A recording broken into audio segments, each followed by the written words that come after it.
one thing I'd love to talk about is actually how does that actually literally apply to our work. This is our other artists' work, but this is something we both worked on. Yeah, this is the lighting style guide we created for 3-4 sequences during the climax of Toy Story 3. And specifically, it would be fun to talk about this research trip we made to the landfill to capture this feeling of this nearly uneasy, uncomfortable, stinky place. When we went there, it was at night and in pitch black with very harsh lights, and it's really difficult to see because, it's in the middle of nowhere. So, and it was very windy. Somehow this landscape was creating extra strong wind, and then was very stinky. That feeling, we wanted to get out of there as soon as possible. That feeling was perfect for our movie. I remember when we got back to the cars, everyone was kind of doing that because it felt like your mouth was filled with the crud that was in the air. Mm-hmm. I think those are the feelings we really want to capture. Those are the feelings that you want to relate to when you're making your images. These research trips are not just about photographing props and dirt and materials and capturing that. It's about the feeling that you can't see in a Google image search or a photograph or a book. It's really about capturing the feeling of the space and appealing to the other senses other than just what you see.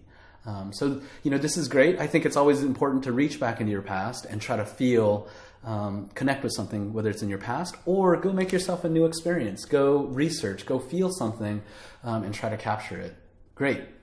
So, what about thinking about context? That's a big one. It has a lot to do with literally what's happened before and after, the context of this moment, what's happened in time in the story before and after this image. It also has to do with what's just outside the frame. And also, what are we not seeing? Like, what are you implying here that we're not seeing? So, here's an image of Louis Armstrong by the same photographer that photographed Miles Davis, Dennis Stock. And what I love about this image is it's so much to me about the before and after. Mm-hmm. This is the moment between the calm before the storm, before Louis Armstrong goes on stage. Mm-hmm. I feel like you're in this small little room that's backstage and you can still faintly hear the music kind of thudding through the wall. But it's his quiet moment. It's this little moment before he goes out and there's this loud clamor and he blares on that horn. I love this image for that. It's just, and lighting is really helping that. It's this singular light in this tiny space. And you have this jazz legend just sitting there by himself in this quiet moment. That's awesome. Really beautiful. Here's an image from Howard Pyle. Mm-hmm. Very cool image. Because again, thinking about context, when you look at this image, you're on a ship. Yeah, that's incredible. How do you know? Like, if you just look at the interior, and even the fact that they're Paris doesn't necessarily indicate that they're in the ship, but because of this sort of a ship tilting, it's not just a mere camera Dutch tilt, it's literally tilting in the ocean, right? And you can kind of see it because some things are still straight, like the lamp, and some of those guys are still straight up, and then the whole table and the wall and the entire sort of interior, even the cars are sort of scattered on the floor. It's brilliant. Yeah, really great storytelling here, really implying where we are with very few, very scarce amount of objects. And specifically, lighting can really help you, like here, a shadow of a character at the top of the stairs coming down, and you have this character waiting down below, tells a story. You're really implying what you can't see, what's off screen with lighting, using lighting and shadows.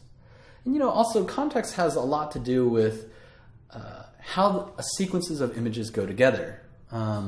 Comics is a great way. This is from Leo Summers and Alex Toth.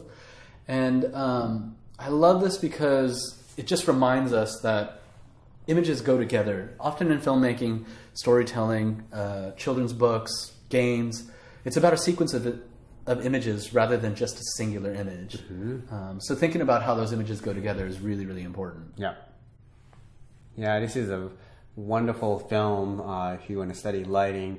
the man Fu wasn't there. It's actually about 10 years old, but they shot it in black and white. It's a pretty bold lighting choices that Roger Deakins, one of our favorite DPs, made, and you really don't think of throwing a shadow over a character's face, and what happens is the audience has to make extra effort to look into what he's thinking, what he's saying, what he's feeling, because it's a little bit hard to see his facial expressions. It's so counter to what I would think would work. Mm-hmm. That's what's so great about this shot is like you've stuck his face in shadow, but now I have to really work to look at him, which actually works so well for the story and for this moment. Yeah, this particular character. And here it's even the more extreme version. You actually can't even see the eyes of this detective character, and it's a pretty spooky moment in the film,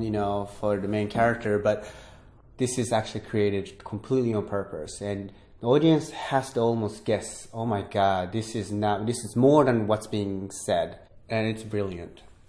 This is a famous scene from In Cold Blood. One of the legendary cinematographers, Conrad Hall, created this, very famous lighting setup in Cold Blood, and what's happening here is this main character who's on the run, this cold-blooded criminal. He's talking about his past, and in the acting he's just calmly talking about his past, but then the lighting, it's lighting from outside, and there's this kind of a pouring rain, creating these drips of water coming down on the window, creating the shadow of water drips on his face as he speaks. So he's not even crying, but then it looks like he's crying. So lighting is actually helping his internal emotion rather than actor has to do everything. So this is a perfect example of lighting actually supporting the story, almost leading the story point here. Yeah, absolutely brilliant. Right now, we'd love to just take a look at a sequence that Dice did lighting keys for. So this is from Monsters University. Spoiler alert, if you haven't watched the film, it's going to give you away some critical stuff. Go watch the film. But yeah, let's start here. Yeah, this is a sequence where Sully goes into the human world, but let's really kind of zoom back and talk about what we talked about earlier. What's the most important thing here? We wanted to make sure the audience feels the way we wanted them to feel. And the feeling is, oh my God, Sully is in danger. This is a very dangerous, uncomfortable place to be. And, what we wanted to create in this sequence was Sully is running away from the light, and light represents the humans, and light represents fear. And so everything here, you can kind of see he's hiding in a shadow, and then the light, from the police car, the siren light, is just flickering, and Sully is constantly trying to hide away from the light. So he goes into the wild, and then you can see the indication of the siren light even from the screen, off of the screen. And then you see humans with the flashlights, and represents just strong light, and so uncomfortable. So uncomfortable. This light, this center of the screen, and this light that's, a flashlight's jiggling and right into the lens, and you can see Sully just running off into the distance, but it's really very uncomfortable. And then to see that light flip is really, too, you're just catching a little glimpse of Sully. It's so effective. And making me feel uncomfortable. Yeah, and even as an audience, you don't even see the entire silhouette of Sully, which is great because that's what Sully is trying to do. Sully is hiding from the light, and you want audience to feel like, oh my God, where's Sully? Where's Sully? What's going on? Like, it's this very disorienting feel. He's running, and the light is following him. Finally, he gets to this lake, and he's, of course, hiding, behind the boats. And then he finds Mike. And Mike is out in the open, completely exposed by the moon. And previously, before the sequence, they had this moment of a betrayal. Sully betrayed Mike, and Mike just ran off and realized he's completely not scary. And Sully, on the other hand, is still hiding in the dark. But their friendship is completely broken. Right now, Mike is in the light, the moonlight, and Sully is in the shadow, really indicating that they're in a separate space. When Sully finally admits that he's also scared of being not scary or not being good, he comes into the light, exposing himself. That's when their friendship becomes real. And here, them sitting in front of the lake, right in front of the moon, completely exposed. It's not necessarily a happy moment, but this is actually a moment where they established a friendship, real friendship. And both of them are just talking about their insecurities, their fear, and exposing to themselves, to each other. It's so what's so great about what I really enjoy about it is the fact that lighting is this storytelling tool. The moonlight is a storytelling tool. The flashlights are a storytelling tool. We know that those flashlights represent danger at this point. We also know overall lighting represents danger. Because all throughout this sequence we've used it, from the police cars to the flashlights to now the moonlight, and now these characters are sitting in a dangerous spot together. But the important part is that they're sitting together in the moonlight. I think it's such a great metaphor for kind of what's going on with them internally. Yeah. And then, finally they're found and the flashlight approaches, and then they're like, oh my God. So they go back into the darkness, hiding from the light, and they're trying their best to stay in the dark. And they go back into the cabin, and you can see how light is approaching from outside. They have this plan, lights representing humans. In this shot, you can kind of see that we're only still using the lights as almost the characters as opposed to the human characters here. Just in the full kind of disclosure, that these characters actually,